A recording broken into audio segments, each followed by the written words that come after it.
হঠাৎ প্রেমে আসলো তুফান, ডুবলো তরি মাঝে। স্বপ্নখানা ভাঙতে দেখি সেই তুমি নেই কাছে। বিনিদ্র রাত জাগবে দুজন, দু চোখ ভেজা ঘুম। আবির রঙে রাঙা হবে ভালোবাসার মরশুম।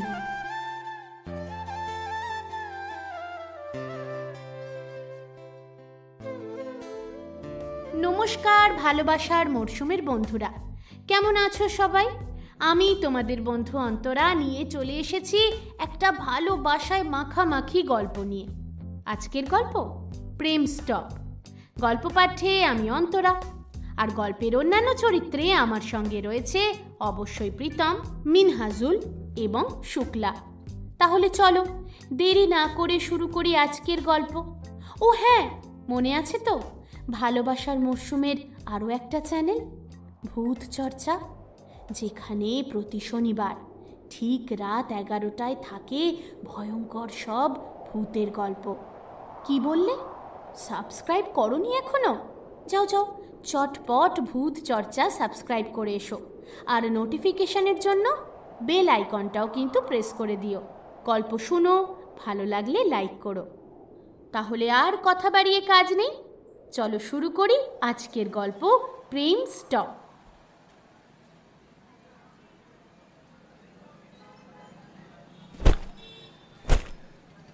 ট্রলি ব্যাগটা বাস টার্মিনাসে এসে প্রায় ছুঁড়ে ফেলল কেয়া। গ্র্যাজুয়েশন শেষ করে বাবার কাছে 1 বছর সময় চেয়েছিল ও। শর্ত ছিল এই 1 বছরে যদি গান গেয়ে ভালো মতো কোনো সুযোগ ও না পায়, তবে বাবা যাকে বলবে তাকেই বিয়ে করবে।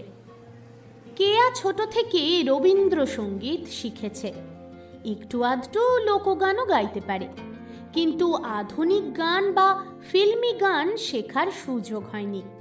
আর হাতে সময়ও ছিল না তেমন যে গানগুলো মন দিয়ে শিখবে। তাই সেরকম বড় কোনো কাজও পায়নি, 2-একটা বিজ্ঞাপনের জিঙ্গল ছাড়া। ঠিক 1 মাস আগে বাবার ফোন এলো, বিয়ের কথা পাকাপাকি। এদিকে বছরও প্রায় ঘুরে গেছে। বাবার ছোটবেলার বন্ধু বিজয় শর্মার ছেলে রবি শর্মার সঙ্গে নাকি বিয়ে ঠিক হয়েছে। খবরটা শোনার পর থেকেই কেয়া বাবার সঙ্গে একটাও কথা বলেনি। ওর মনে হচ্ছিল বারবার 2025 সালে এসে এখনো যদি একটা মেয়েকে শুধু ব্যবসার সুবিধার জন্য বিয়ে দিতে হয়, তবে এর থেকে অন্যায় আর কিছুই নেই। কেয়া ঠিক করেছিল বাড়ির সবার সঙ্গে সম্পর্কই শেষ করে দেবে। কিন্তু মা আর ছোট বোন যখন কেঁদে ফোন করলো, তখন আর কঠিন থাকতে পারল না। বড় মেয়ে বলে কথা, বাবার কথার বাইরে কথা বলতে পারবে না। উপরন্তু বাবা জানিয়ে দিলেন, যদি কেয়া রাজি না হয় তবে ওর ছোট বোন, যার মাত্র 18 বছর বয়স, জোর করে তার সঙ্গেই বিয়ে দিয়ে দেবেন। এই কথাতেই যেন ভেঙে পড়ল কেয়া।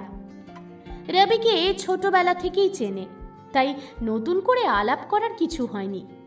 মাঝে মাঝে 2-1বার ফোনে কথা বলেছে, ব্যাস। বাবার সঙ্গে এখনো কথা বলেনি কেয়া। কেয়া আজ বাড়ি ফিরছে শিলিগুড়ি, তবে ট্রেনে নয়, বাসে। ওর কাছে সেটাই আরামদায়ক। বিরক্তি নিয়ে বাসে উঠল কেয়া, আর রাগ বাড়ল যখন দেখল উইন্ডো সিটটা পায়নি। অসহ্য, এতটা পথ অচেনা একজন ছেলের পাশে বসে যেতে হবে, তাও আবার সারা রাত। কিন্তু আবারও নিজের মনকে বুঝিয়ে নিল, বাবা ওর জন্য যাকে বেছে নিয়েছে তাকে তো ও সেভাবে চেনে না, ভালোবাসে না। অথচ 10 দিন পর থেকে তার সঙ্গেই সারাটা জীবন কাটাতে হবে। সেই তুলনায় এই কয়েক ঘন্টার যাত্রা কিছুই না। ঘড়িতে তখন সন্ধে 6:10। বাস ছাড়বে আরও 20 মিনিট দেরিতে। নিজের জায়গায় গুছিয়ে বসল কেয়া, তারপর তাকালো পাশের মানুষটার দিকে। লোকটা সামনে খুলে রেখেছে একটা খবরের কাগজ। মুখটা দেখা যাচ্ছে না, তবে বয়স আন্দাজ 28-29-এর বেশি হবে না। কেয়া হ্যান্ডব্যাগ থেকে ফোনটা বের করলো। বাড়িতে একবার জানানো দরকার, তারপর একটু সোশ্যাল মিডিয়ায় চোখ বুলিয়ে নেবে। বাসে তো আর কোনো কাজ নেই, রাতভর ঘুমও আসবে না, তাই ইন্টারনেটই ভরসা। ফোন করার চেষ্টা করলো, কিন্তু বোনের ফোন নট রিচেবল। তাই বাধ্য হয়েই হোয়াটসঅ্যাপ খুলে বোনকে মেসেজ করতে গেল, কিন্তু চমকে উঠল, না, ফোন তো একেবারেই কাজ করছে না। মানে হোয়াটসঅ্যাপ একেবারেই কাজ করছে না। নেটওয়ার্ক কি নেই? না, নেটওয়ার্কও তো আছে। তাহলে কি শুধু হোয়াটসঅ্যাপ? না তো, সব সোশ্যাল মিডিয়াই বন্ধ হয়ে গেল। কেয়ার বুকের ভেতরটা কেমন যেন ধুকপুক করে উঠল।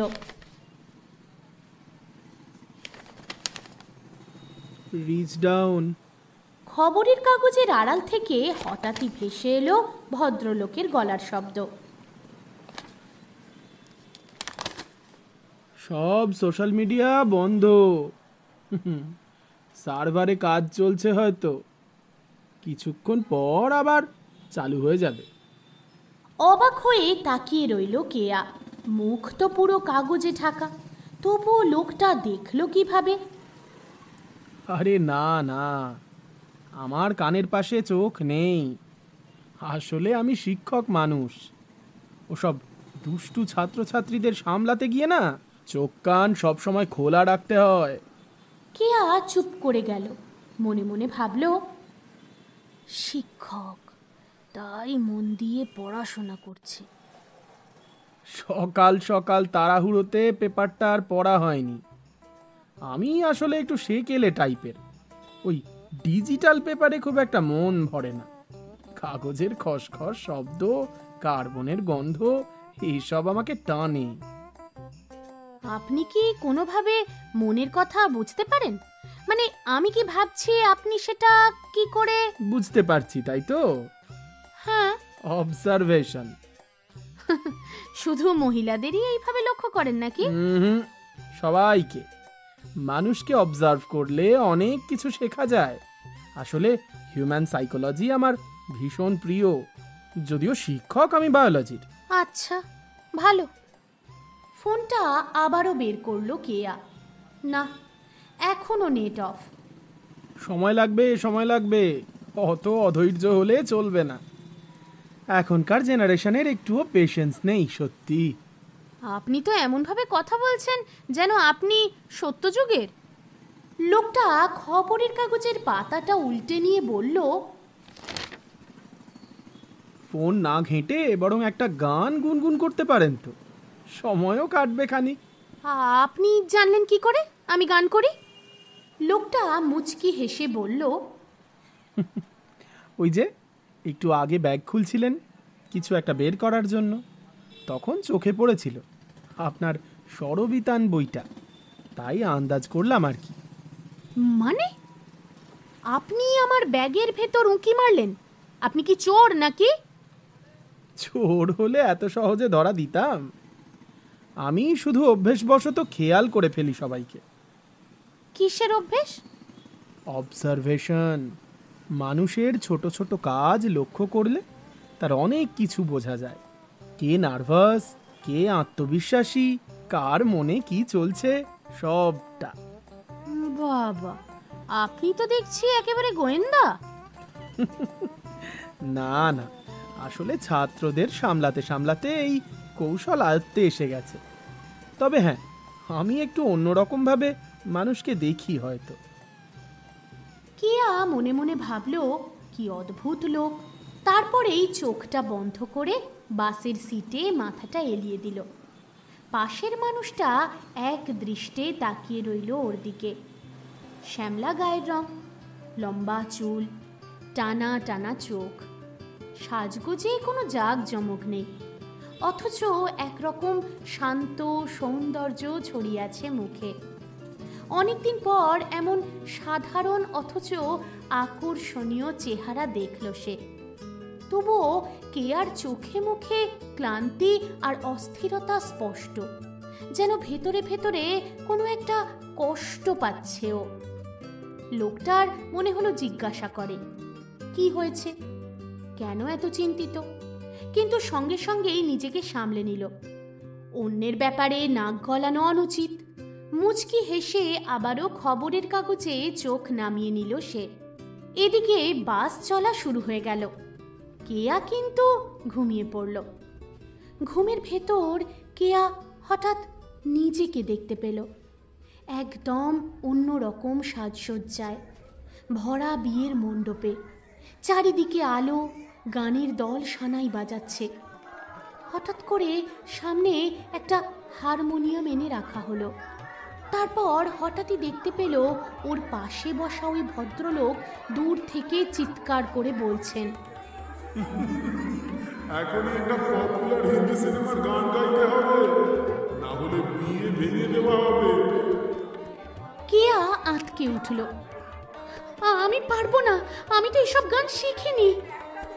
কিন্তু তখনই বাবা এগিয়ে এলো, বোনকে একেবারে হাতে ধরে নিয়ে চিৎকার করে বলল, তুই না পারলেও গাইতে হবে, না হলে বোনের সঙ্গে ওর বিয়ে দিয়ে দেব। ভয়ে, রাগে, হতাশায় কেয়ার বুকটা কেঁপে উঠল। বাবা কি সত্যি আমার স্বপ্নটা কেড়ে নেবে? আমার নিজের বোনকেও এভাবে অচেনা একটা লোকের হাতে তুলে দেবে? ম্যাডাম, ম্যাডাম, আরে ও ম্যাডাম। মুহূর্তের জন্য বুঝতেই পারল না কেয়া শব্দটা স্বপ্নের ভেতর থেকে আসছে নাকি বাইরে থেকে। চোখ মেলে তাকাতেই টের পেল পাশের ভদ্রলোক ওর দিকে ঝুঁকে আছে। ম্যাডাম, আরে ও ম্যাডাম, বলছি বাস দাঁড়িয়েছে, চা খাবেন? তাহলে চলুন নেমে চা খেয়ে আসি। কেয়া থমকে গেল। স্বপ্নের অদ্ভুত চাপা অস্বস্তি তখনও ওর বুকের মধ্যে জমে আছে। গলা শুকনো। না, আমার ইচ্ছে নেই। ও বাবা, আপনার অবস্থা দেখে মনে হচ্ছে একটু উষ্ণ চা আপনার খুব দরকার। আচ্ছা ঠিক আছে, চাপ নেই, আমি যাই। যদি আপনার ডিসিশন পাল্টায় তাহলে নেমে আসতে পারেন, কেমন? কথা শেষ করেই উঠে দাঁড়ালো ভদ্রলোক। নামার সময় কেয়ার দিকে তাকিয়ে আবারও নরম স্বরে বলল,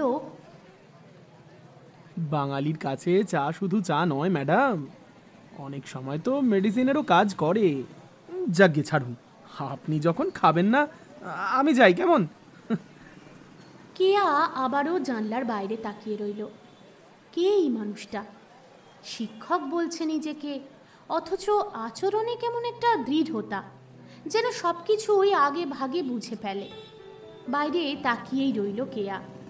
বাসটা যেখানে দাঁড়িয়েছে ঠিক তার পাশেই চায়ের দোকান। সেখানে দাঁড়িয়ে আছে লোকটা। এবার ভালো করে দেখল কেয়া। লম্বা, ফর্সা, চোখে পাতলা ফ্রেমের একটা চশমা, মুখ একদম ক্লিন শেভ, চুলগুলো একটু এলোমেলো, যেন তাড়াহুড়ো করে আঁচড়ায়নি। পরনে একটা সাধারণ জিন্স আর গাঢ় রঙের একটা টি শার্ট। হাতে চকমক করছে একটা স্মার্ট ওয়াচ। গভীর মনোযোগ দিয়ে চায়ের কাপটা ধরে চুমুক দিচ্ছেন। দেখে কিন্তু মোটেও প্রফেসর মনে হয় না, বরং একেবারে হিরো হিরো চেহারা। কে আর এবার হাসি পেল। মনে মনে ভাবলো, এ কি করছে ও?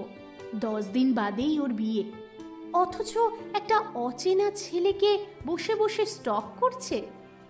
চোখ সরিয়ে নিলেও মনে মনে নিজের অজান্তেই লোকটার ছবি আঁকতে থাকলো কেয়া। আবারও লোকটাকে নিয়ে ভাবতে ভাবতে জানলার ফাঁক দিয়ে সোজা তাকিয়ে ফেললো ওদিকেই। ঠিক তখনই লোকটা কাপটা নামিয়ে মুখ তুলল। দুজনের চোখ এক মুহূর্তের জন্য আটকে গেল। কেয়া তাড়াতাড়ি মুখ ঘুরিয়ে নিল, ভান করলো যেন সে বাইরে তাকায়নি। কিন্তু বুকের ভেতরটা কেমন যেন ধুকপুক করে উঠল। কিছুক্ষণ পরেই ভদ্রলোক আবার বাসে উঠে এলেন। সিটে বসে হালকা হেসে বললেন, চা খাওয়ার সময় কেউ আমায় খুব মন দিয়ে অবজার্ভ করছিল, জানেন তো? কেয়ার গালটা গরম হয়ে উঠল। আমি? না তো, আমি তো কিছু দেখিনি। আরে রিল্যাক্স, আমি আবার আপনার কথা কখন বললাম? আমি তো বাইরে একজনকে দেখে বাই দ্য ওয়ে, আপনিও কি আমাকে অবজার্ভ করছিলেন নাকি? আপনি না প্রফেসর কম আর গোয়েন্দা বেশি। হয়তো দুটোই। বাসটা ধীরে ধীরে এগিয়ে চলেছে। জানলার বাইরে অন্ধকার, মাঝে মাঝে আলোর ঝলক, কোথাও রাস্তার আলো, কোথাও বা ছোট্ট দোকানের আলো, আবার হঠাৎ কোনো কোনো গ্রামের ছায়া ভেসে ওঠে আপনা থেকেই। প্রতিবার আলো পেরিয়ে অন্ধকারে ঢুকে যাওয়ার সাথে সাথে কেয়ার বুকের ভেতরটা একটু করে ভারী হয়ে আসে। মফস্বল গ্রাম সব কিছুই তাকে বাড়ির দিকে টেনে নিয়ে যাচ্ছে, আর বাড়ির কথা মনে হলেই মনটা কেমন যেন ভেঙে যাচ্ছে। আর মাত্র 10 দিন, তারপর সব কিছু শেষ। গান, স্বপ্ন, স্বাধীনতা সব কিছু মুছে যাবে। চোখের কোণে জলটা চিকচিক করে উঠল। মুখটা ঘুরিয়ে নিজের ব্যাগের ওপরই হেলিয়ে দিল মাথাটা, যেন পাশের জন দেখতে না পায়। লোকটা চশমার আড়াল থেকে ভালো করে দেখল কেয়াকে, তারপর বলল, বলছি ঘুম আসছে নাকি? আচ্ছা, আপনি সব সময় এত লক্ষ্য করেন কেন বলুন তো?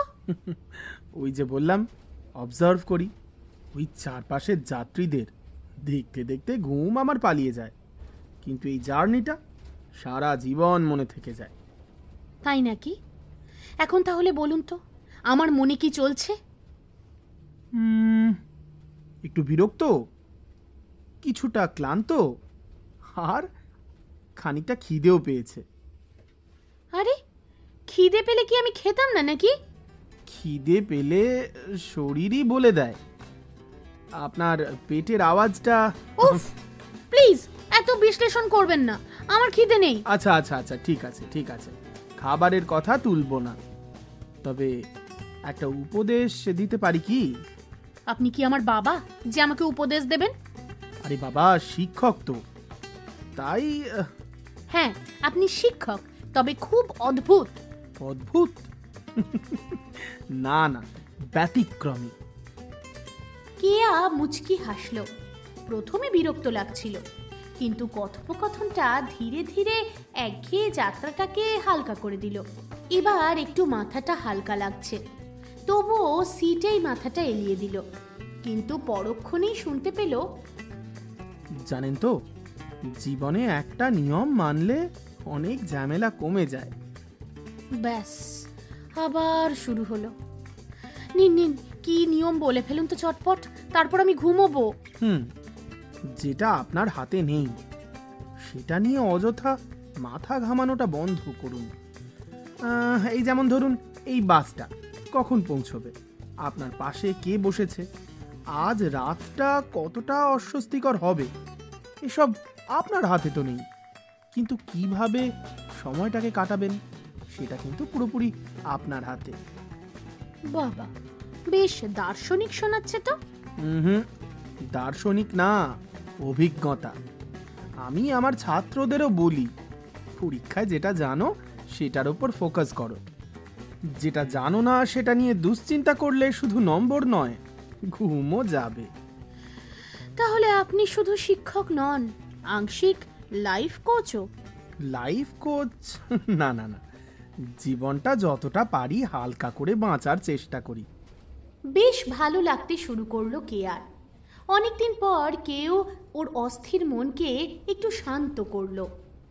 আচ্ছা, এতক্ষণ ধরে শুধু আপনি আপনি করছি, আপনার নামটা তো জানা হলো না। নাম? নামের কি দরকার? এই কয়েক ঘন্টার জন্য আমি শুধু আপনার পাশে যাত্রী। না না, এভাবে চলবে না। নাম না বললে তো কথোপকথন অসম্পূর্ণ থেকে যায়। আচ্ছা আচ্ছা, ঠিক আছে, অরিত্র, অরিত্র বর্মন। অরিত্র, সুন্দর নাম। আমার নাম কেয়া, কেয়া গুপ্ত। কোথায় যাচ্ছেন আপনি? শিলিগুড়ি, কিছু কাজ আছে, তারপর একটু ঘোরাঘুরিও হয়তো হবে। কাকতালীয়, আমিও শিলিগুড়ি যাচ্ছি। পৃথিবী ছোট, মানুষ মাঝে মাঝেই একই রাস্তায় এসে মেলে। কেয়া আর কিছু বলল না, তবে মনে মনে ভাবল 10 দিনের মাথায় ওর বিয়ে, অথচ এরকম একটা অচেনা মানুষের সঙ্গে আলাপ হয়ে গেল হঠাৎ। লোকটাকে যেন একটু বেশি ভালো লাগছে।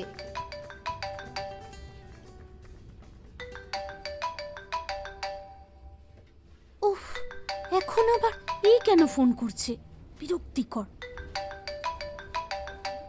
হ্যালো। হ্যালো কেয়া, কেমন আছো তুমি? ভালো। এখন কোথায় পৌঁছলে? বাসেই তো? হ্যাঁ, বাসেই। উফ, তুমি যে আবার বাসে করে আসতে গেলে কেন?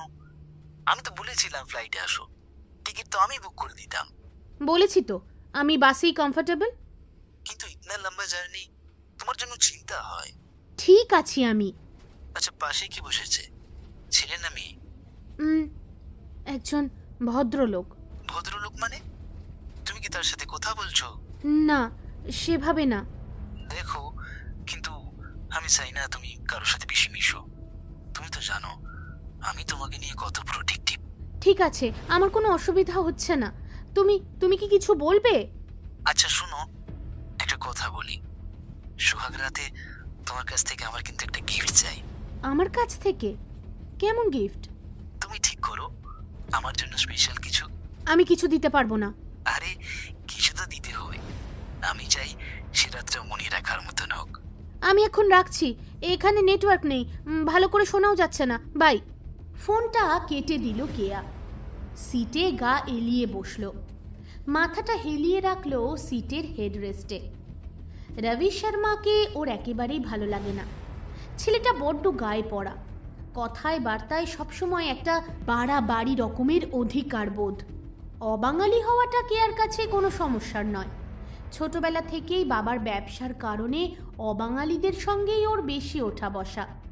কিন্তু রবি আলাদা, সময় অসময় ফোন করে অদ্ভুত অদ্ভুত প্রশ্ন করে, যেন ওর প্রতিটা মুহূর্তকে ও নজরদারি করছে।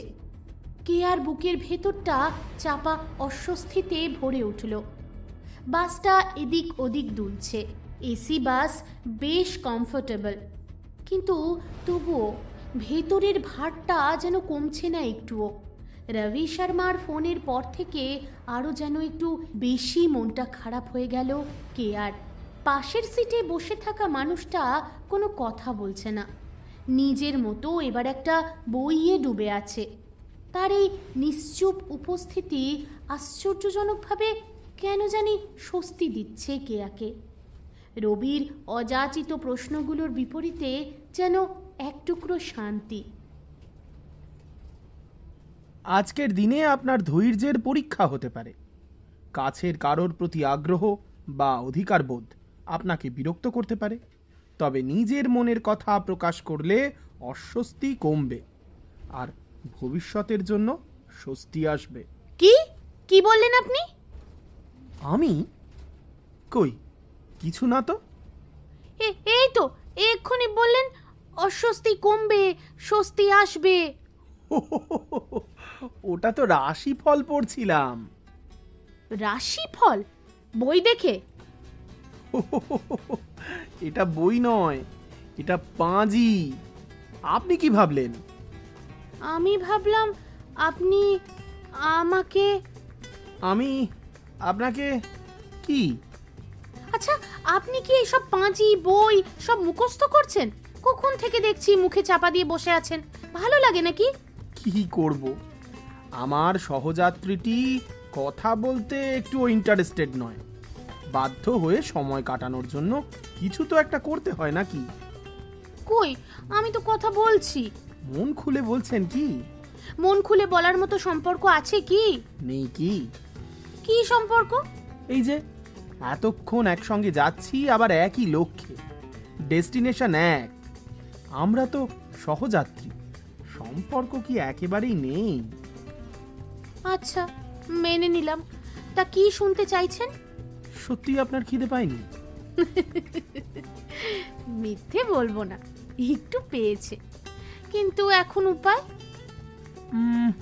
এক্ষুনি বাস দাঁড়াবে, ডিনারের জন্য কোনো একটা ধাবায় নেমে কিছু একটা খেয়ে নেবেন আগে, তারপর না হয় শুনবো। কি শুনবেন? ওই যে, যেটা আপনি মনের মধ্যে চেপে রেখেছেন।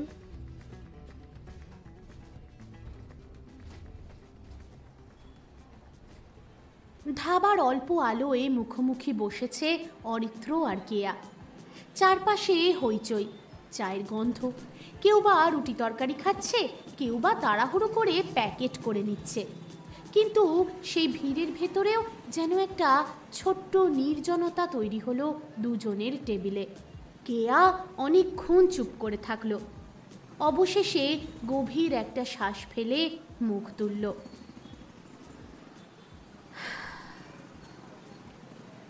ছোটবেলা থেকে গানই আমার সব কিছু, গান মানেই আমি। কিন্তু বাড়িতে কেউ মেনে নেয়নি। বাবার কাছে গান মানেই সময় নষ্ট। যতটুকু গেয়েছি সবই লুকিয়ে চুরিয়ে। স্টেজে যখন গাইতে উঠতাম হাততালি পেতাম, স্বীকৃতিও আসতো। কিন্তু বাবার চোখে এসব ফালতু। বাবা চেয়েছিল আমি শুধু সংসার সামলাই, আর তাই আজ এই বিয়ে। বাবা জোর করেই ঠিক করেছেন, একটা অচেনা বা অল্প চেনা ছেলের সঙ্গে বলতে পারেন। আমি রাজি না হলেও বাবার এক জেদ, তার কথাই শেষ কথা। বলেছেন এভাবে গেলে আমার ভবিষ্যৎ ভালোই হবে। কিন্তু আমার কাছে সবকিছুই শূন্য মনে হচ্ছে। সবচেয়ে কষ্ট লাগে কি বলুন তো, বাবা কখনো আমায় বোঝার চেষ্টাই করেনি। আমার গান, আমার স্বপ্ন কিছুই নয়, যেন আমি শুধুই পুতুল। বাহ, আপনি তো দেখছি শুধু গায়িকা নন, দারুণ বক্তাও। এক নিঃশ্বাসে এত বড় একটা কাহিনী বলে ফেললেন। হ্যাঁ, কাহিনী বটে। দেখুন, বাবা মা কখনো কখনো আমাদের ভালো চাইলেও সেই ভালোটা আমাদের জীবনের সঙ্গে কখনো কখনো খাপ খায় না। আপনি যা বললেন তাতে আমার মনে হচ্ছে উনি বোধহয় আপনার গানকেই নিজের প্রতিযোগী ভাবছেন। উনি ভাবছেন মেয়েকে কেড়ে নেবে, তাই হয়তো ভয় পাচ্ছেন। কিন্তু জানেন তো, স্বপ্নকে চাপা দিয়ে বেঁচে থাকলেও সংসার কিন্তু টেকে না, মানুষও টিকতে পারে না। গান আপনার ভেতরের শ্বাস প্রশ্বাস, ওটা ছাড়া আপনি বাঁচবেন কিভাবে? বাঁচবো কি করে জানি না, হয়তো বাঁচবই না। বাবার কথার বাইরে যাওয়ার সাহস আমার নেই। আমি ছোটবেলা থেকে যা চেয়েছি তার সঙ্গে বাবার চাওয়ার কোনো মিল নেই। তবুও প্রতিবার তার ইচ্ছেতেই মাথা নত করেছি। যা বলেছেন মেনে নিয়েছি। গান ছাড়া তো আমি কিছু ভাবতেই পারি না। কিন্তু বাবার কাছে সব অবাস্তব, ভাঁওতা, টাকা পয়সার অপচয়। তাই বিয়ে করব, সংসার করব, আস্তে আস্তে ভুলে যাব সব। ভুলে যাবেন? নিজের শ্বাস প্রশ্বাস বন্ধ করে কেউ কখনো বেঁচে থাকতে পারে? যেমন ধরুন না, আমি তো বায়োলজির টিচার, আমি নিজের অভিজ্ঞতা থেকে বলছি। একটা পাঠ কিন্তু সব থেকে বড় ব্যাপার। সেটা হচ্ছে প্রত্যেকটা প্রাণ, মানে সেটা উদ্ভিদ হোক, প্রাণী হোক, প্রত্যেকে নিজের মতো করে বাঁচতে চায়। তার বাঁচাকে, নিজের মতো করে বেড়ে ওঠাকে কেউ কিন্তু আটকাতে পারে না। আপনিও পারবেন না। গান আপনার ভেতরে রয়েছে, যতই সেটাকে চেপে রাখার চেষ্টা করুন, ও একদিন না একদিন ঠিক বেরিয়ে আসবে। আর যদি না আসে, তখন আপনি হয়তো সত্যি সত্যি হারিয়ে যাবেন একদিন। তাছাড়া আমি যা দেখছি, আপনি এত সহজে হেরে যাওয়ার মানুষ তো নন। কে আর চোখ ভিজে উঠল। এই অচেনা মানুষটা কেন যেন পরিবারের থেকেও বেশি আপন মনে হচ্ছে। যাকে কখনো দেখেনি, তার সামনে নিজের সব ভেতরের কষ্ট উজাড় করে বলে ফেলেছে ও। অথচ যাদের সঙ্গে রক্তের সম্পর্ক, তারা কিছুই বুঝতে চায় না। কান্না ভেজা চোখ দুটো দেখে অরিত্রর বুকটাও কেমন যেন হু হু করে উঠল।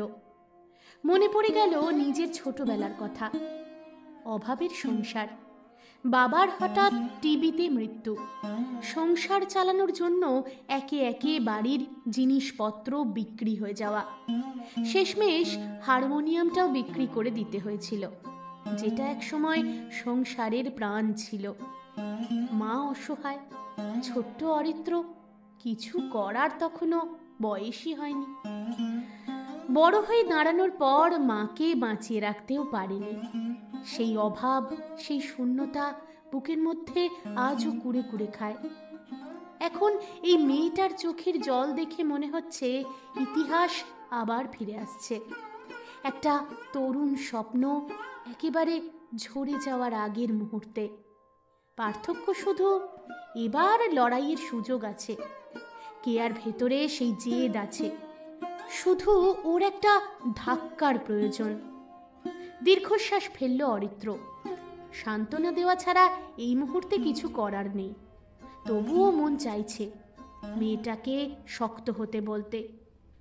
বাসে ওঠার পর জোর করে অরিত্র নিজের জায়গায় বসিয়ে দিয়েছে কেয়াকে। আসলে অনেকক্ষণ ধরে কেয়া জানলার দিকে তাকাচ্ছিল, কিন্তু অরিত্রকে পেরিয়ে মাঝে মাঝে বাইরেটা দেখতে ওর অস্বস্তি হচ্ছিল। বাইরের অন্ধকার রাস্তাটায় দেখার কি এত উৎসাহ জানে না অরিত্র, তবুও ভাবল এটাই ভালো হবে। রাত তো অনেকটা হলো, এবার ঘুমোবেন তো নাকি? তাহলে বাসের জানলার শাটারটা টেনে দিন। আপনার কি খুব অসুবিধা হচ্ছে? না না, আসলে অনেকক্ষণ ধরে আপনি বাইরের দিকে দেখে চলেছেন। এমন কিছু ভাবছেন নাকি? মানে বাইরের দিকে তাকিয়ে? আমি না, মানে আমি এভাবেই তাকিয়ে থাকি বাসের বাইরে, ট্রেনের বাইরে, ভালো লাগে। জানলার বাইরে তাকিয়ে থেকে কি আর ভেতরের দুঃখ ভুলে থাকা যায়? আপনি না ভয়ঙ্কর রকম খেয়াল করেন সব কিছু। ওই যে বললাম, শিক্ষক মানুষ, খেয়াল না করলে কি চলে? খেয়াল করাটা আর এভাবে বলে ফেলা দুটো এক জিনিস নয়। ঠিক বলেছেন, তবে কারোর চুপ করে কষ্ট পাওয়া দেখলে আমার অস্বস্তি হয়। অচেনা মানুষটাই মাঝে মাঝে সবচেয়ে কাছের হয়ে ওঠে, জানেন তো? অচেনা, হ্যাঁ, হয়তো আপনার কথাই সত্যি। কিন্তু আমি যে ছোট থেকে শিখেছি নিজের কথা নিজের ভেতরে রাখতে হয়। কারোর সঙ্গে শেয়ার করলে সেটা নিয়ে সবাই হাসবে, বিচার করবে, কেউ আবার নিজের সুবিধের জন্য ব্যবহারও করবে। তাই চুপ করে থাকো। আর এই চুপ করে থাকতে থাকতেই অভ্যাস হয়ে গেছে। কিন্তু আজকে আপনার কথা শুনে মনে হচ্ছে সত্যি অচেনা মানুষগুলোই বোধহয় সবচেয়ে বেশি আপন। কারণ কাছের মানুষগুলো তো কবেই অচেনা হয়ে গেছে। আমার বাড়ির লোকজন, যাদের কাছে ভেবেছিলাম নিশ্চিন্তে বাঁচতে অন্তত পারবো, নিজের স্বপ্নের কথা শেয়ার করব, কিন্তু আজ মনে হচ্ছে আমি যেন সেগুলো করে অপরাধ করেছি। জানি না আর আপনার সঙ্গে কোনোদিন দেখা হবে কিনা, কিন্তু বিশ্বাস করুন আজ আপনাকে এই কথাগুলো বলতে পেরে আমার খুব শান্তি হচ্ছে। আজ আপনি অচেনা হয়েও বড্ড আপন। কথাগুলো বলতে পারল না কেয়া, গলাটা কেঁপে উঠল। বাসের ভেতর নীরবতা নেমে এলো আরেকবার। বাইরের অন্ধকারে ঝাপসা আলো ছুটে যাচ্ছে দ্রুত গতিতে। কেয়ার চোখের জল টপ টপ করে পড়ছে, হ্যান্ডব্যাগটা ভিজে যাচ্ছে। দু হাতে শক্ত করে ব্যাগটা আঁকড়ে বসে আছে ও। অরিত্র শুধু তাকিয়েছিল, কিন্তু আর পারল না। ধীরে ধীরে নিজের বাঁ হাতটা বাড়িয়ে কেয়ার হাতের উপর রাখল। প্রথমে চমকে উঠেছিল কেয়া, কিন্তু তারপর নিজের যন্ত্রণার ভারটা যেন একা বহন করতে পারল না। দু হাতে অরিত্রর হাত শক্ত করে চেপে ধরল। নীরব কান্নায় ভেঙে পড়ল। অরিত্র কিছু বলল না, হাতটা শক্ত করে ধরে বসে রইল। বাসের ভেতরের আলো নিভে গেছে। জানলার বাইরে অন্ধকারে ছুটে চলা আলো ছায়ার খেলা। কেয়ার কথাগুলো বুকের ভিতরে যেন যন্ত্রণা ছড়িয়ে দিয়েছে। চাইলেও সান্ত্বনা দেওয়ার ভাষা খুঁজে পাচ্ছে না অরিত্র। অন্ধকারের মধ্যেই খেয়াল করল অরিত্র, কেয়া যেন তাকালো ওর দিকে। ধীরে ধীরে বলল অরিত্র, কিছু কিছু বলবেন?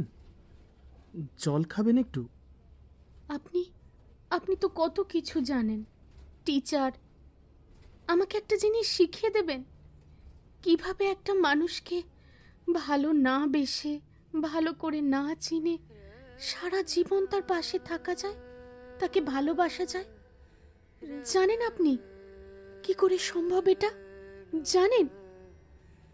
অরিত্র কোনো উত্তর দিল না, শুধু গভীর দৃষ্টিতে তাকিয়ে রইল কেয়ার দিকে। আপনি জানেন, ছেলেটা আমাকে নিজের প্রপার্টি ভাবে, আমার সব কাজের উপর নজরদারি করে। বিয়ের পর কি করতে পারে ভাবতে পারছেন? সংসার তো দূরের কথা, ওর সঙ্গে এক ঘরে কাটাতেই পারবো কিনা আমি জানি না। আমার অনেক বান্ধবীর সঙ্গে ওর অ্যাফেয়ার ছিল, আমি জানি, কিন্তু বাবাকে বলতে গেলে বিশ্বাস করবে না। বাবার কাছে তার বন্ধুর ছেলে, তাদের গুরুত্বই অনেক বেশি। কথাগুলো বলার সময় কেয়ার গলায় রাগ, ভয় আর অভিমান যেন মিশে একাকার। এবার আর নিজের রাগটা কন্ট্রোল করতে পারল না অরিত্র। তা কেন প্রতিবাদ করছেন না? কেন কিছু বলছেন না আপনি? কি করে বলবো আমি? যদি না বলে দিই, ওরা আমার 18 বছরের ছোট বোনটাকে জোর করে বিয়ে দিয়ে দেবে ওই রবি শর্মার সঙ্গে। আমার ছোট্ট ফুলের মতো বোনটা, ওর গোটা জীবনটা তো শেষ হয়ে যাবে। কি নাম বললেন আপনি? কেন? না, কি নাম বললেন? রবি শর্মা? হ্যাঁ, রবি শর্মা। কেন, আপনি চেনেন? হ্যাঁ, নামটা কোথায় যেন একটা। আচ্ছা, কনস্ট্রাকশন, রিয়েল এস্টেট এসবের কিছু কি? হ্যাঁ, আমার বাবাও তো সেই কাজই করে। বাবা তো ওদের পার্টনার। বুঝলাম। হঠাৎ করেই থেমে গেল কথোপকথন। দুজনেই যেন নিজেদের ভেতরের গোলক ধাঁধায় আটকে পড়ল। কেয়া জানলার ধারে মাথা ঠেকিয়ে বসে রইল। অরিত্র পাশে একেবারে চুপচাপ, তবে চোখ কেয়ার দিকে। হাজারো প্রশ্ন সেই চোখে, কিন্তু মুখে কোনো শব্দ নেই। কেয়ার হাত শক্ত করে ধরা হ্যান্ডব্যাগের ওপর। চোখ শুকিয়ে গেছে, অথচ ভেতরে জমে থাকা কান্নার স্রোত বুক জুড়ে ঢেউ তুলছে। পাশাপাশি বসে থেকেও দুজনেই অচেনা এক নীরবতায় ডুবে গেছে। কথার বদলে ওদের মাঝে ভেসে বেড়াচ্ছে এক ধরনের ভারী নিস্তব্ধতা, যেখানে অরিত্র আর কেয়া দুজনের ভেতরেই চলছে আলাদা আলাদা হিসেব নিকেশ।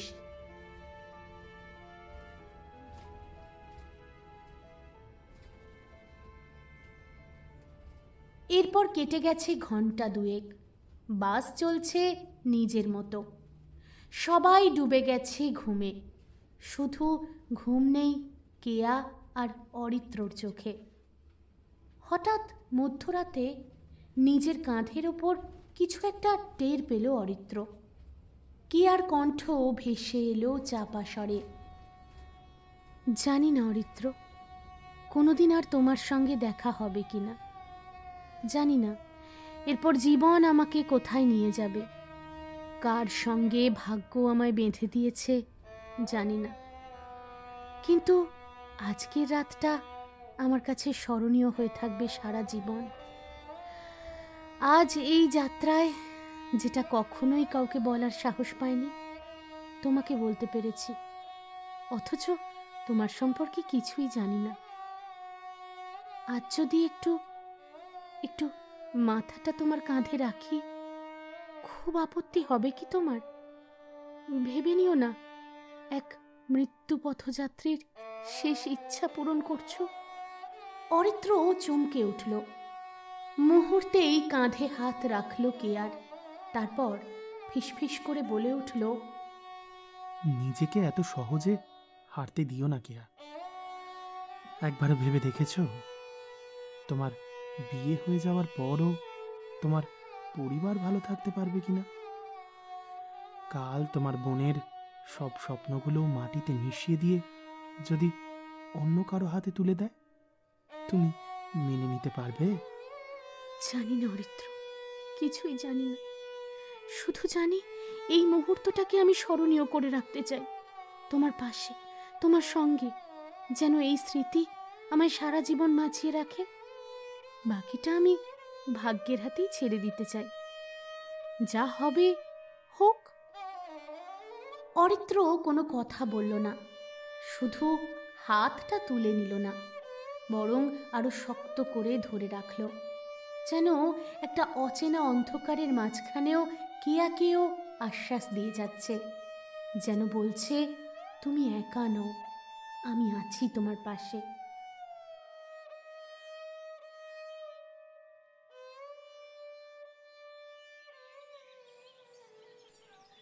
বাস থেমে গেছে। ভোরের আলোয় চারপাশে হালকা কুয়াশা। যাত্রীরা নামছে একে একে। বাসের সামনে দাঁড়িয়ে অরিত্র আর কেয়া। দুজনের মুখেই অদ্ভুত এক নীরবতা। কেয়া হালকা হেসে তাকালো অরিত্রর দিকে। একটা রাতেই কত কিছু পাল্টে যায় বলুন তো।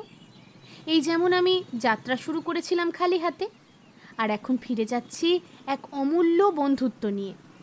এত সুন্দর একটা সফর সঙ্গী পাবো কল্পনাও করিনি। কেয়া, এখনো সময় আছে। তুমি যদি বলো, আমি কিন্তু। ওদের সঙ্গে লড়াই করতে পারবেন না আপনি। আর কতটুকুই বা চেনেন আমাকে? আমি নিজেই তো বুঝতে পারছি না আমার মনের কি অবস্থা। এই অসহায় মুহূর্তে আপনাকে অবলম্বন ভেবে নিজের সঙ্গে জড়িয়ে নিচ্ছি কিনা সেটাও জানি না। কিন্তু কোনো কিন্তু নয়। সময়ের সঙ্গে সঙ্গে দেখবেন এইটুকু ভুলে যাবেন।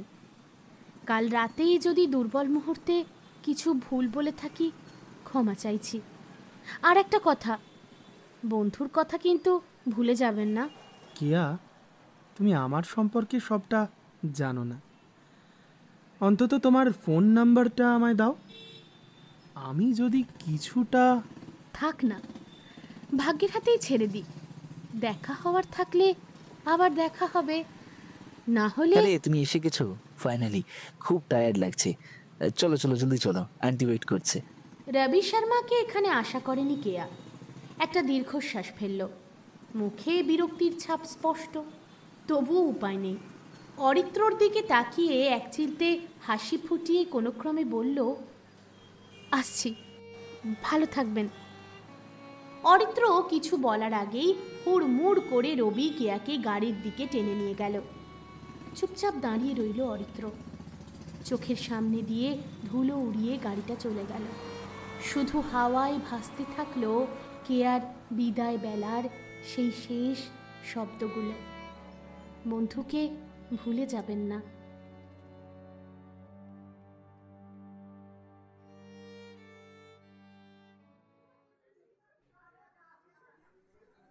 বাড়ি পৌঁছানোর পর থেকেই চারপাশে বিয়ের তোড়জোড়, চারিদিকে উৎসবের আবহ। কিন্তু সেই ভিড়ের ভেতরেও কেয়ার মনটা একেবারে গুটিয়ে আছে। সারাদিন ঘর থেকে বেরোয়নিও। জানলার ধারে বসে আছে চুপচাপ। বাইরের হাসি আড্ডা সবকিছুর শব্দই ঘরে আসছে, অথচ ঘরের ভেতরে একেবারে মন মরা কেয়া। রাতের দিকে ঘরের দরজা ঠেলে মা ঢুকলেন। কিরে, সারাদিনে একবারও বেরোলি না? আরে সবাই তো খোঁজ করছে। মাথাটা ধরেছে নাকি? না মা, মাথা ধরেনি, একটু একা থাকতে ইচ্ছা করছিল। শোন কেয়া, জানি সবটা তোর মনের মতন হচ্ছে না, কিন্তু আমরা যা করছি তোর ভালোর জন্যেই করছি। আরে শোন, রবি খুব ভালো ছেলে, পরিবারও ভালো ওদের। ভালো ছেলে নাকি বাবার কাছে ভালো বলেই ভালো? মা, তুমি একবারও ভেবেছো আমি ভালো আছি কিনা, আমি কি চাই? মেয়েদের জীবনে সবটা মনের মতন হয় না রে, অনেক কিছু মানিয়ে নিতে হয়। আমিও তো মানিয়ে নিয়েছিলাম, তুইও পারবি। তুমি মানিয়ে নিয়েছো বলে আমিও মানিয়ে নেব? মা, গান আমার জীবন, ওটা ছেড়ে সবকিছু মানিয়ে নিয়ে কি করে থাকবো আমি? কাউকে কাউকে ভালো না বেশে, না জেনে না শুনে শুধু মানিয়ে নিয়ে সারাটা জীবন কাটানো যায়? ঘুমিয়ে পড়, কাল সকাল সকাল রবি তোকে নিতে আসবে। বলছিল কিছু কেনাকাটা আছে। মা! না মা, এত জেদ ভালো নয়। ও তোর হবু স্বামী, ওরও তো ইচ্ছে অনিচ্ছে থাকতে পারে নাকি? তাই আর না করিস না বাবা, অন্তত আমার আর তোর বোনের মুখের দিকে তাকিয়ে সবটা মেনে নে না মা, মেনে নে মা, সবটা একটু মেনে নে। কথাগুলো বলেই মা দরজাটা টেনে দিয়ে বাইরে বেরিয়ে গেলেন। ঘরে আবারও নেমে এলো নীরবতা। কেয়া জানলার ধারে গিয়ে দাঁড়ালো। মনে হচ্ছিল আকাশের কালো ফাঁকা চাঁদহীন রাতটা যেন ঠিক ওর মতো, ভিড়ের মধ্যেও একা। মা চলে যাওয়ার পরে আরো বেশি কষ্ট হচ্ছিল ওর, বুকের ভেতরটা ভেঙে যাচ্ছিল। মনে মনে ও বলল, যদি আমি বেঁচেই না থাকি তাহলে তো কোনো সমস্যাই থাকবে না, না আমার না আমার পরিবারের, সবাই তো রেহাই পাবে। দীর্ঘশ্বাস ফেলে ধীরে ধীরে বিছানায় শুয়ে পড়ল ও, কিন্তু ঘুম আর এলো না। বারবার ভেসে উঠল বাসযাত্রার রাতটা, অরিত্রর চোখ দুটো, ওর বলা কথাগুলো, দৃঢ় স্বর। নিজেকে এত সহজে হারতে দিও না কেয়া, দিও না। মনে মনে ফিসফিস করে বলল কেয়া, ক্ষমা করো অরিত্র, আমি আর পারছি না, আর আমি পারবো না। এইভাবেই কেটে গেল আরো 2 দিন। ধুমধাম করে আশীর্বাদ পর্ব সারা হলো কেয়ার। বাড়িতে উৎসব, চতুর্দিকে মানুষজন ভীষণ খুশি। কিন্তু ওই যে বলে, যার বিয়ে তার হুঁশ নেই। কেয়ার কিন্তু এসবে একদমই মন নেই। বেঁচে থাকার ইচ্ছেটাই ক্রমশ যেন উবে যাচ্ছে। বারবার চোখের সামনে ভেসে উঠছে সেই স্নিগ্ধ মুখটা, চশমা পরা, উস্কো খুস্কো চুল আর বুদ্ধিদীপ্ত সেই দুটো চোখ, যে বারবার কেয়াকে বলেছে হার না মানতে। কিন্তু কেয়া যে আর পারছে না। যত ওদের বিয়ের দিন এগিয়ে আসছে, রবি শর্মা ঠিক ততটাই ব্যাকুল হয়ে উঠছে। কিছুতেই চোখের সামনে থেকে আড়াল হতে দিচ্ছে না কেয়াকে, সব সময় ওর পাশে ঘেঁষে রয়েছে। বিরক্ত লাগছে কেয়ার, ইচ্ছে করছে নিজেকে শেষ করে দিতে, আর পারছে না ও। শেষমেশ বিয়ের দিন 5 আগে কেয়া সিদ্ধান্ত নিল, আর ও পারবে না। নিজেকে শেষ করে দিলেই সব সমস্যার সমাধান। সিদ্ধান্ত মতো মধ্যরাতে যখন বাড়ির সবাই ঘুমিয়ে পড়েছে, চুপচাপ উঠে দাঁড়ালো কেয়া। আলমারির ওপরে রাখা ছোট্ট হ্যান্ডব্যাগটা কাঁধে ঝুলিয়ে নিল। আস্তে করে দরজা খুলে পায়ে শব্দ না করেই সিঁড়ি বেয়ে নিচে নামল। রাত নিস্তব্ধ, চারপাশে কুকুরের ডাক। কেয়া বেরিয়ে পড়ল বাড়ি থেকে। পায়ের তলার মাটি কাঁপছে, বুকের ভেতর ঢেউ উঠছে। প্রতিটা পা ওকে নিয়ে যাচ্ছে এক অজানা অন্ধকারের দিকে।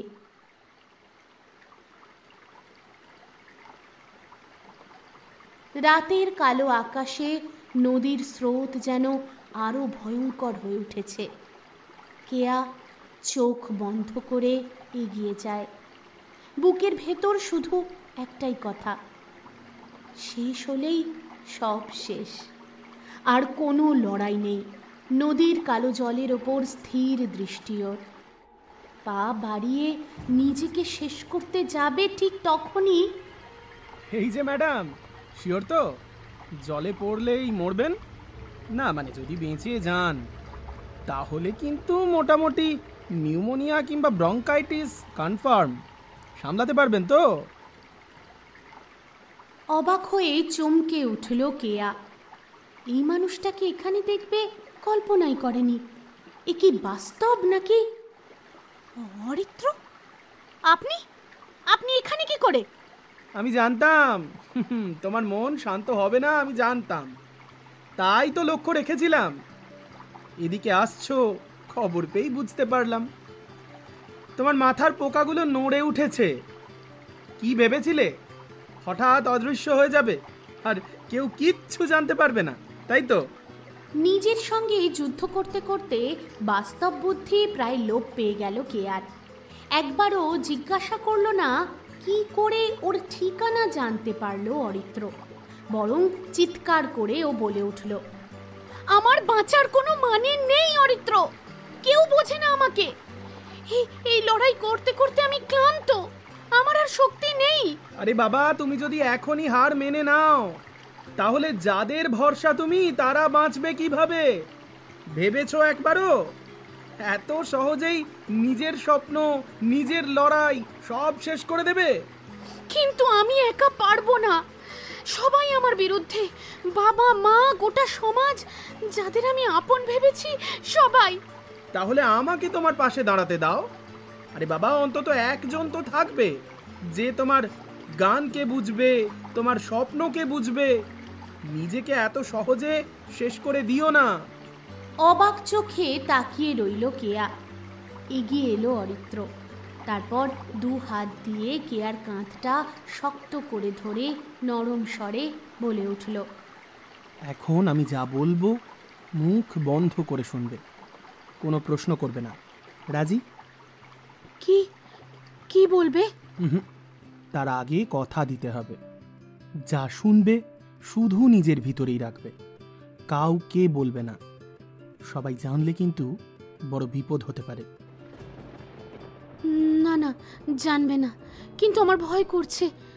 আপনি আপনি আসলে কি বলতে চাইছেন? এই জায়গাটা সেফ নয়, আর তাছাড়া বৃষ্টি নামবে মনে হচ্ছে। চলো, আমার গাড়ি আছে সঙ্গে। দূরে একটা গাড়ি দেখতে পেল কেয়া। খানিক দ্বিধা সত্ত্বেও এগিয়ে গেল অরিত্রর সঙ্গে।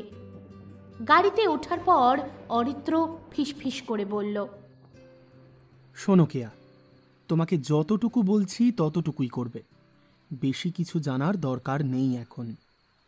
ঠিক আছে। আচ্ছা, আগে বলো তো তোমার ওই রবি শর্মার সঙ্গে কবে দেখা হবে? এই তো কালই। মা বলেছে কয়েকটা জিনিস কেনার আছে, ওর সঙ্গে যেতে হবে। কিন্তু আমি ওর সঙ্গে যেতে চাই না, ও ভীষণ অসভ্য, সবসময় আমার গায়ের কাছে ঘেঁষে আসে। আপনি আপনি কেন আমায় বাঁচালেন? কি চান আপনি? তুমি সেফ থাকবে, সেটাই চাই। তোমার কোনো ক্ষতি হতে আমি দেব না, শুধু যা বলছি সেটা করবে। কি কি করব? শোনো, মন দিয়ে শোনো। কাল তুমি ওর সঙ্গে বেরোবে, একদম নর্মাল বিহেভ করবে। কিন্তু ও যদি উল্টোপাল্টা কথা... নর্মাল বিহেভ করবে, অভিনয় করবে। তারপর কোনো একটা বাহানায় ওর ফোনটা নেবে। আমি তোমাকে একটা ছোট্ট ডিভাইস দেব, সেটা চার্জিং পোর্টে লাগাবে। ট্রান্সফার শুরু হবে। জাস্ট 2 মিনিটের বেশি লাগবে না। ডেটা ট্রান্সফার হয়ে গেলে ফোনটা ফেরত দিয়ে দেবে, ডিভাইসটা তোমার কাছে রাখবে সেফলি। পারবে? কে আপনি? কি করতে চাইছেন আপনি? ফোনের ডেটা আপনার কি কাজে লাগবে? আর আমি কেনই বা আপনাকে বিশ্বাস করব? মাত্র তো একদিন হলো চিনি আমি। নিজের বাবা মাকে তো বিশ্বাস করলে, তারা কি তোমার পাশে দাঁড়ালো? দাঁড়ায়নি তো। তাহলে একবার এই অচেনা মানুষটাকে বিশ্বাস করে দেখো। কথা দিচ্ছি, তোমার কোনো ক্ষতি আমি হতে দেব না। তাহলে তাহলে অন্তত এটা বলুন, কে আপনি? আমি অরিত্র। আপাতত এটুকুই যথেষ্ট, বাকিটা সময়ের সঙ্গে সঙ্গে জেনে যাবে। কিন্তু একটা প্রমিস চাই, আমাদের দেখা, আমাদের কথা, এসব ব্যাপারে কেউ যেন না জানতে পারে। কিন্তু কিন্তু আপনি জানলেন কি করে আমি এখানে আসব? অনুমান করেছিলাম। তোমার ভিতরে যে ঝড়টা চলছে সেটা আমি টের পেয়েছিলাম। ভেবেছিলাম তুমি হয়তো এমন একটা ভুল সিদ্ধান্ত নিলেও নিতে পারো, তাই নজর রেখেছিলাম। আর দেখো, যা ভেবেছি ঠিক তাই। কেয়া নির্বাক হয়ে তাকিয়ে রইল ওর দিকে। অরিত্র ছোট্ট একটা কাগজ এগিয়ে দিল। এটা রাখো। এটা এটা কি? এটা এটা নাম্বার। প্রয়োজনে এই নাম্বারে 2টো মিসড কল দেবে, আমি কল ব্যাক করব। আর যদি রাস্তায় আমাকে দেখো, কোনো রিয়্যাক্ট করবে না, আমি সবটা সামলে নেব। কেয়ার মুখে অবিশ্বাস মিশ্রিত বিস্ময়। ভেতরে কোথাও যেন মনে হলো লোকটাকে সত্যিও বহু বছর ধরে চেনে। আমি আমি তাহলে নামি এবার? আমি নামিয়ে দেব, চিন্তা করো না, কেউ দেখবে না। আর হ্যাঁ, এরকম ভুল ডিসিশন কিন্তু আর নেবে না, না হলে ঠাঁটিয়ে 2টো চড় লাগাবো। আমি আমি তোমার স্টুডেন্ট নই, আমার উপর জোর খাটাতে পারো না তুমি। এই শোনো, আমি কি পারি আর কি পারি না সেটা সময় বলে দেবে। মনে রেখো, আজ থেকে তোমার শ্বাস প্রশ্বাসের উপর শুধু আমার অধিকার। গাড়ি থামলো কেয়ার বাড়ির সামনে। কেয়া নামতেই যাচ্ছিল, হঠাৎ অরিত্র বলল, কেয়া? ঘুরে তাকালো কেয়া। অরিত্র এগিয়ে এসে ডান হাতটা আস্তে করে রাখলো কেয়ার গালে। আমার উপর ভরসা রেখো, আমি যা বলেছি সবটাই সত্যি। বহু বছর পর আজ প্রথমবার কোনো মানুষকে হারানোর ভয় পেয়েছি আমি, তাই বলে রাখছি, যে যাই করুক, তোমায় আমার কাছ থেকে কেউ কেড়ে নিতে পারবে না। কালকের দিনটা সত্যিই খুব গুরুত্বপূর্ণ হতে চলেছে কেয়া আর অরিত্রর জন্য।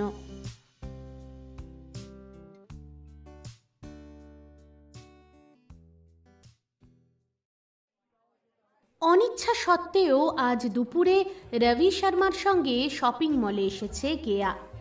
আসার সময় এদিক ওদিক লক্ষ্য করেছে, কিন্তু অরিত্রকে দেখতে পায়নি। এদিকে সারা রাত ঘুমও হয়নি, শুধু মাথায় একটাই চিন্তা, ও কি ঠিক করছে? কিন্তু এখন তো অনেক দেরি হয়ে গেছে, এত চিন্তা করে লাভ নেই, যা হওয়ার হবেই। এটা একবার ট্রাই করো না, আমি গ্যারেন্টি দিচ্ছি তোমার উপর দারুণ জজবে। কেয়া হালকা হাসল। মাথার ভেতর অরিত্রর কথাগুলো সমানে বেজে চলেছে। সুযোগ বের করে একটা বাহানায় ফোনটা নিয়ে নেবে। কেয়া শাড়িটা হাতে নিয়ে এদিক ওদিক ঘুরিয়ে দেখল, তারপর ট্রায়াল রুমের দিকে এগোলো। তারপর হঠাৎ ঘুরে বলল, রবি, আমার না ফোনে চার্জ নেই, তুমি একটা কাজ করো তো, তোমার ফোনটা আমায় দাও, শাড়িটা আমি একটু গায়ে ফেলে একটা ছবি তুলে মাকে পাঠাবো। তুমি আমার ফোনটা নিয়ে নাও, পাওয়ার ব্যাংক থাকলে একটু চার্জ দিয়ে দাও। বাইরেই শাড়িটা গায়ে ফেলে দেখতে পারতাম, কিন্তু ট্রায়াল রুমে গেলেই আমি বেশি কমফোর্টেবল হব। তুমি যদি কিছু মনে না করো, তোমার ফোনটা। রবি বিন্দু মাত্র সন্দেহ করল না, হেসে নিজের ফোনটা এগিয়ে দিল কেয়ার দিকে। ও শিওর শিওর, এ নাও। কেয়া ফোনটা হাতে নিয়ে ট্রায়াল রুমে ঢুকে দরজা বন্ধ করলো। বুকের ভেতর ধড়ফড় করছে, হাত কাঁপছে। হ্যান্ডব্যাগ থেকে ছোট্ট ডিভাইসটা বের করে চার্জিং পোর্টে লাগালো। মুহূর্তের মধ্যে স্ক্রিনে ভেসে উঠল ট্রান্সফার ইন প্রগ্রেস। চোখ বন্ধ করে দাঁড়িয়ে রইল কেয়া। প্রতিটা সেকেন্ড যেন ঘন্টার মতো লম্বা লাগছিল। শ্বাস আটকে যাচ্ছে, হাত কাঁপছে। ডিভাইসের লাইট সবুজ হলো, তার মানে কাজ শেষ। দ্রুত ফোন আনপ্লাগ করে শাড়িটা গায়ে চাপিয়ে ছবি তুলে নিল কেয়া। সেন্ড করে দিল মায়ের নাম্বারে। তারপর কয়েক মিনিটের মধ্যেই বাইরে বেরিয়ে এসে ফোনটা ফেরত দিয়ে দিল। এই নাও, আমার ছবি তোলা হয়ে গেছে, পাঠিয়ে দিয়েছি। তোমার যেগুলো পছন্দ হয়েছে সব নিয়ে জলদি বিল্ডিং কাউন্টারে চলো, এরপর তো আবার লাঞ্চে যাব। কেয়া জোর করে হাসল, অথচ ভেতরে ভেতরে বড্ড ভয় করছে। মনে মনে ও বলে উঠল, আমি পেরেছি অরিত্র, আমি পেরেছি। বিলিং কাউন্টারে রবি যখন ব্যস্ত, তখন নিজের ফোনটা ভালো করে দেখল কেয়া। নাম্বার দুটো সেভ করে রেখেছে। টুক করে মিস কল দিয়ে কেটে দিল ফোনটা। জানতে তো হবে এরপর ওর কি করণীয়। এরপর ওরা দুজনেই হাঁটা দিল শপিং মলের এক্সিটের দিকে। ঠিক তখনই কেয়ার ফোনে একটা নোটিফিকেশন ঢুকলো। ডিভাইসটা মলের ঠিক বাইরে বসে থাকা ভিখারির বাটিটাতে দিয়ে দেবে। কেয়া এক মুহূর্ত স্থির হয়ে গেল। মেসেজ পড়ে ঠোঁটের কোণে অদ্ভুত হাসি খেলে গেল। ভয়, স্বস্তি আর অজানা কৌতূহলের মিশ্রণ। কি হচ্ছে কেন হচ্ছে জানে না, তবে কেন জানে না মনে হচ্ছে যা হচ্ছে ভালোই হচ্ছে। বাইরে বেরোতেই ভিখারিটাকে দেখতে পেল কেয়া। ছেঁড়া কম্বল, সামনে ছোট্ট বাটি। কেয়ার হাতের মুঠোটা শক্ত হয়ে উঠল। ডিভাইসটা ওর ব্যাগের খুচরো রাখার জিপটাতে বন্দি। এক মুহূর্ত থেমে কেয়া বাটিতে দুটো কয়েন ফেলে দিল। কয়েনের সঙ্গে আলগোছে ডিভাইসটাও গড়িয়ে পড়ল ভিখারির বাটিতে। ভিখারি মুখ তুলে একবার ওর দিকে তাকালো। চোখ দুটো অদ্ভুত শান্ত, যেন আগেই জানতো কেয়া আসবে। কেয়া শিউরে উঠল, তবুও স্বাভাবিক ভান করে পাশ কাটিয়ে এগিয়ে গেল। দূর থেকে ওকে দেখল রবি। তারপর কেয়া কাছাকাছি আসতেই বলে উঠল, সবার জন্যই তোমার মনে দয়া হয়, শুধু আমার কষ্টটাই দেখতে পাও না কেয়া রানী। কেয়া কিছু বলল না। ঠোঁটে আবারও ওর হাসি খেলে গেল। মনে মনে বলে উঠল, আমার মন বলছে তোমার খেলা শেষ রবি শর্মা, তোমার অন্তিম দিন ঘনিয়ে এসেছে।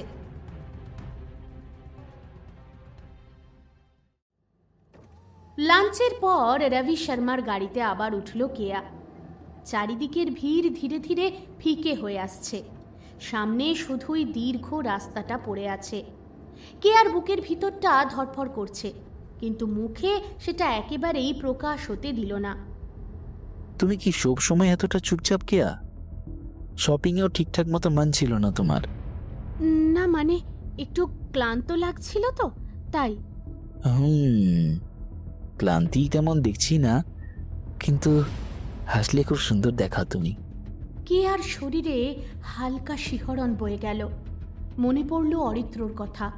স্বাভাবিক থেকো, যেন কিচ্ছু টের না পাওয়া যায়। মুখে একটা নকল হাসি আনার চেষ্টা করলো কেয়া। আপনার কথা শুনে না মাঝে মাঝে খুব হাসি পায়। তাহলে আরো কাছে এসে বসো, শুধু হাসাহাসি করলে হবে? কেয়া ঠোঁটটা কামড়ে নিল। মনে মনে বলল, আর একটু কেয়া, একটু সামলা। তারপর লজ্জা পাওয়ার ভান করে গালে হাত রাখল। কি যে বলেন, আমার তো লজ্জা করছে। ओहो शर्म, ठीक है, जितना शर्माना है अभी शर्मा लो। আর তো মাত্র কোটা দিন, তারপর আর তোমার কোনো কথা শুনবো না। রাত প্রায় 12টা। ঘুম আসছে না। কি আর করবে, পায়চারি করছে ঘরে। এদিকে এতবার করে মিস কল দেওয়া সত্ত্বেও ফোন আসেনি ওদিক থেকে। বিরক্ত লাগছে কেয়ার। ইচ্ছে করছে একবার যদি ব্যাটাকে হাতের সামনে পায়। এসব ভাবতে ভাবতে হঠাৎ করে ব্যালকনির কাছে খুটখাট শব্দ শুনতে পেল কেয়া। কে কে ওখানে? কে? কেউ কোনো উত্তর দিল না। ওর ব্যালকনিটা ওপেন ব্যালকনি, কাঁচের স্লাইডারটা খোলা। ভয় ভয় করলো কেয়ার। স্লাইডারটা বন্ধ করতে যাবে, হঠাৎ আরে আরে দাঁড়াও দাঁড়াও, বন্ধ করছো কি? দাঁড়াও দাঁড়াও। আঁতকে উঠল কেয়া। এ কি তুমি? মানে আপনি? হ্যাঁ, এতবার করে মিসড কল দিয়ে ডাকলে, না এলে হয়? এই ব্যালকনি দিয়ে কি করে এলে? কেন, পাইপ বেয়ে উঠে পড়লাম। পাইপ? মানে তুমি? আরে ধুর, মুখের সামনে দাঁড়িয়ে আছে, সরো একটু বসি। আরে মানে? কথাগুলো শেষ করতে পারল না কেয়া। ওকে বাঁ হাত দিয়ে ঠেলে ঘরের ভেতর ঢুকে পড়ল অরিত্র। তারপর আরাম করে গিয়ে বসলো সিঙ্গেল সোফাটায়। শান্তি, কত পরিশ্রম করতে হলো বাবা। এই খাবার দাবার কিছু আছে? খুব খিদে পেয়ে গেছে। তোমার ভয় ডর বলে কিছু নেই? এইভাবে আমার বাবা যদি জানতে পারে না, ঠ্যাং ভেঙে দেবে। অত সোজা নাকি? আমি জেসে লোক নাকি? আমার ঠ্যাং ভাঙলেই হলো। তার আগে আমি তোমার বাবারই দুটো দাঁত। কি কি বললেন? ও সরি, বলছি খাবার দাবার কিছু আছে? কিচ্ছু নেই, বেরো তুমি এখান থেকে। ওই দেখো, কোথায় যাব? আজ তো এখানেই থাকবো। চলো না, সেই দিনের মতো সারা রাত গল্প করি। হ্যাঁ, তারপর আমার ঘরে কেউ আসুক আর মান সম্মান নিয়ে টানাটানি হোক। কেউ আসবে না। হ্যাঁ, তুমি সব জানো তো। জানি তো। তোমার বাবা মা এখন পরম শান্তিতে ঘুমোচ্ছেন। তোমার বোন তার সদ্য তৈরি হওয়া বয়ফ্রেন্ডের সঙ্গে চ্যাট করছে, আর তোমার কাকিমা। বোন চ্যাট করছে? বয়ফ্রেন্ড? আরে বাবা, এতে ঘাবড়ানোর কি আছে? সবাই কি তোমার মতো ক্যাবলা নাকি? প্রেম করার বয়সে বিয়ে করতে ছুটবে? অরিত্র, কেয়া, অরিত্র, কেয়া, অরিত্র। দিদি ভাই, দিদি ভাই, দরজাটা খোল। না, এটা আমি নই, দরজার বাইরে। কি হবে এবার? আশ্চর্য, তুমি পালাও এখান থেকে। আরে বাবা, তার আগে বলো কি বলার জন্য মিসড কল করছিলে? কিচ্ছু বলবো না, তুমি যাও এখান থেকে। ধরা পড়ে গেলে কেলেঙ্কারি হবে, যাও বলছি। আরে যাচ্ছি, খাওয়ালেও না, গল্পও করলে না, তাড়িয়ে দিচ্ছ। আরে যাবে কি তুমি এখান থেকে? যাচ্ছি। ও হ্যাঁ, ওই ডিভাইসটা। চিন্তা করো না জানেমান, সব কাজ সারা। এখন শুধু সময়ের অপেক্ষা। তারপর হাম তুম এক কমরে মে। উফ, কুম্ভকর্ণের মতো ঘুমোচ্ছে। দিদি ভাই, আশ্চর্য, যাও এখান থেকে। তড়িঘড়ি ব্যালকনির দিকে ছুটলো অরিত্র, পিছন পিছন কেয়া। তারপর লক্ষ্য করলো কেয়া, কত অবলীলায় পাইপ বেয়ে নেমে গেল ছেলেটা, যেন এটা পাইপ নয়, সিঁড়ি। মনে মনে বলল কেয়া, এ কার পাল্লায় পড়লাম ভগবান, এটা তো মানুষ নয়, একেবারে ল্যাজ কাটা হনুমান। এই দিদি ভাই, আরে আসছি, দেখি যাচ্ছে তখন থেকে।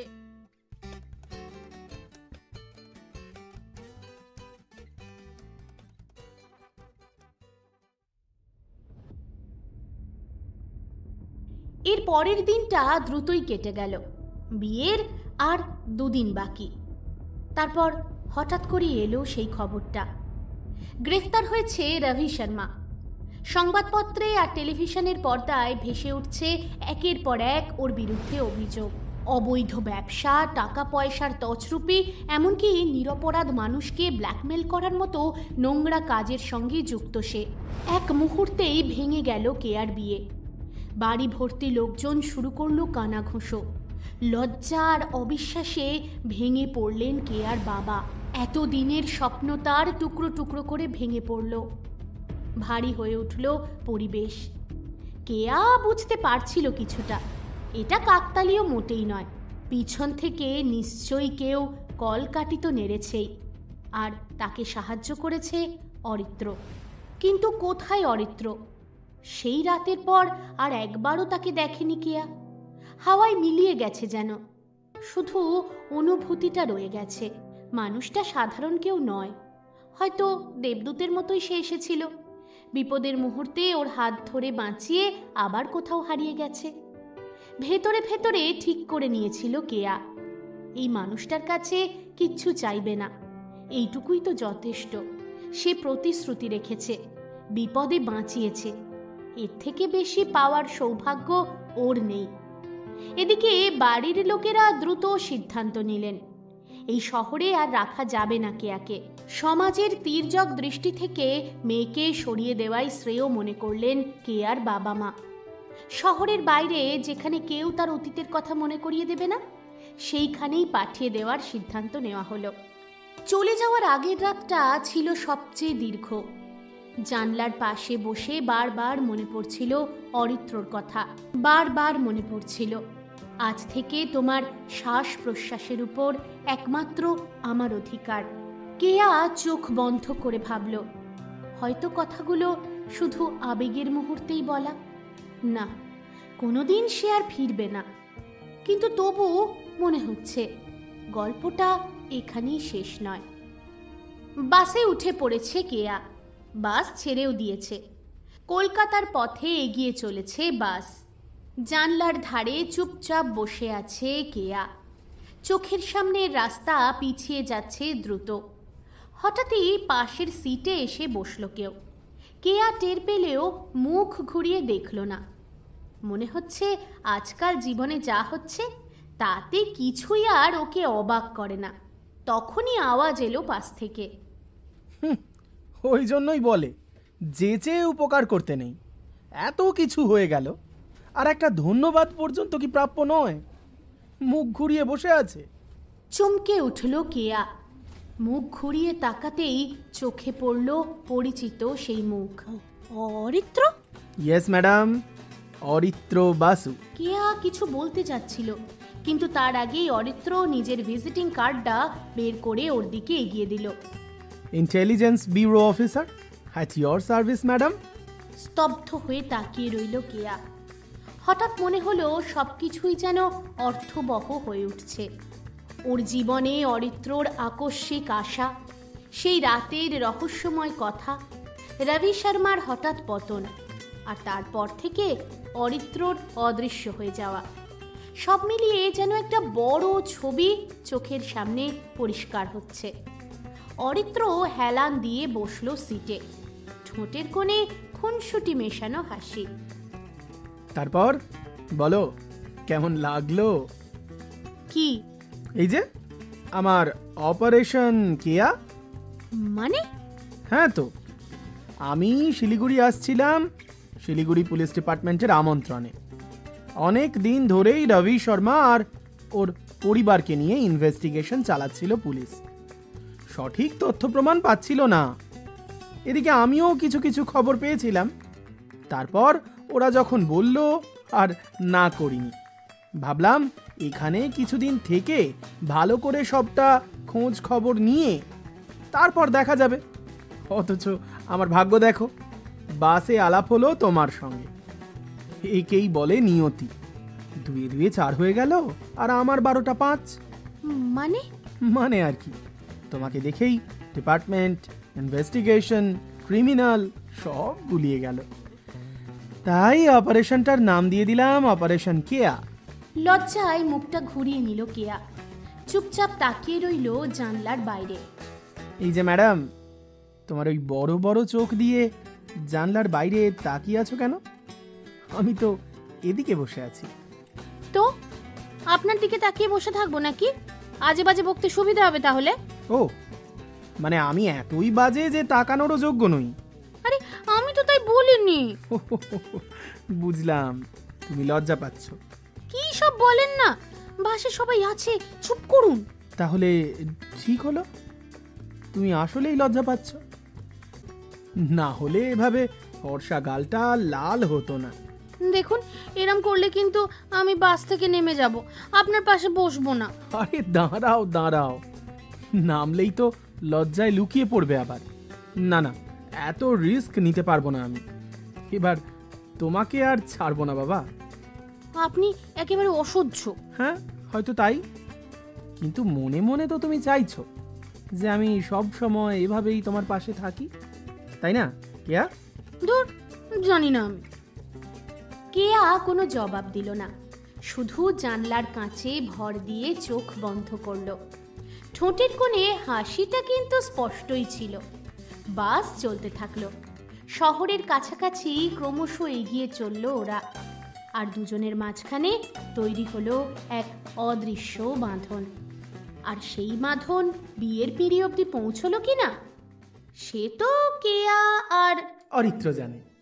আমরাও সব ব্যাপারে নাক গলাই না।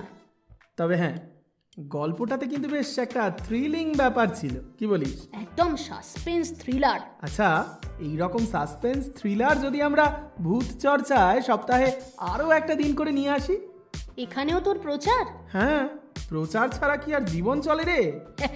তা তো অবশ্যই। তাহলে ওই কথাই রইল, ভূত চর্চা এবার থেকে শনিবার রাত্রি 11টায় ভূতের গল্পের পাশাপাশি সপ্তাহের আরো একটা দিন শুধুমাত্র রহস্য আর রোমাঞ্চে ভরা গল্প নিয়ে হাজির হবে, তাই তো? কোন দিন? সেটা তো এক্ষুনি বলবো না, কারণ সেপ্টেম্বর মাসের প্রথম সপ্তাহ থেকে কোনো একটা দিনকে আমরা বেছে নেব, সেটা অবশ্যই দর্শকদের থেকে মানে শ্রোতাদের থেকে ভোট নিয়েই ডিসাইড করা হবে। বাহ, দারুণ একটা খবর দিলি। এবার তাহলে চটপট করে বলে ফেল। বলে ফেলি। প্রথম তো বলতে হবে সেটা হচ্ছে যদি গল্পটা ভালো লেগে থাকে তাহলে কি করতে হবে? চ্যানেলটা অবশ্যই লাইক করতে হবে, শেয়ার করতে হবে এবং কমেন্ট করতে হবে। সাবস্ক্রাইবও করবে। অবশ্যই, যারা এখনো সাবস্ক্রাইব করেনি তারা ভালোবাসার মরশুম এবং ভূত চর্চা দুটোই সাবস্ক্রাইব করবে।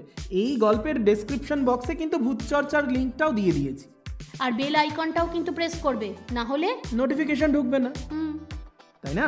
আচ্ছা যাই হোক, চল চটপট আগের পর্বে যে 10 জন সঠিক উত্তরদাতা সঠিক উত্তর দিয়েছিল তাদের নামগুলো এক এক করে বলে দিই। হ্যাঁ, তাদের নামগুলো বলে দে। তরিকুল ইসলাম শুভ, অস্মিতা সরকার, প্রিয়া দাস, শান্তনু বর্মন, স্নেহা দাস, ঈশানী ঘোষ, মোহিনী ভট্টাচার্য, অভিজিৎ চক্রবর্তী, নিয়তি সিং, সুতপা নাথ দাস, সোনালী চক্রবর্তী, নন্দিনী গুড়িয়া সহ অনেকেই। এবার তাহলে আজকের প্রশ্নটা সেরে ফেলি। হ্যাঁ, কি হবে আজকের প্রশ্ন? কি হবে আজকের প্রশ্ন? আমাকে প্রশ্ন করতে বলছিস? হ্যাঁ, তুই প্রশ্নটা কর না, আজকে রোজ তো আমি করি। ভীষণ সহজ একটা প্রশ্ন করব আমি। ব্যাস, আচ্ছা ঠিক আছে, করে ফেল। আজকের প্রশ্ন হলো, কে আর কার সঙ্গে বিয়ের ঠিক হয়েছিল? হি বাবা, এটা তো আমি জানি, আমি বলি এখানেই। তুই কেন বলবি? ও আচ্ছা আচ্ছা, ঠিক আছে, বেশ, তাহলে আপনারাই বলুন, কারণ গল্পটা যারা মন দিয়ে শুনেছেন তারা তো এই প্রশ্নের উত্তর চটপট দিয়ে ফেলবেন। আজকে কিন্তু সবার উত্তর চাই। একদম, আর কথা দিচ্ছি প্রথম 10 জন সঠিক উত্তরদাতার নাম ঘোষণা করব আগামী শুক্রবার। তাহলে আজ তাহলে আসি। কথা হচ্ছে আগামীকাল শনিবার রাত্রি 11টা ভূত চর্চায়, আর তারপর মঙ্গলবার দুপুর 3:30। এইভাবেই ভালোবাসার গল্প চলতে থাকুক ভালোবাসার মরশুমে। আর আপনারা সঙ্গে থাকুন ভালোবাসার মরশুমের এবং ভূত চর্চার। আজ তবে এই পর্যন্তই। Tata, bye bye. আবার যেন দেখা পাই। এখন পদ্য বলবি নাকি? তাই তাই তাই, মামার বাড়ি যাই। শ্বশুর বাড়ি নেই, কি করব ভাই?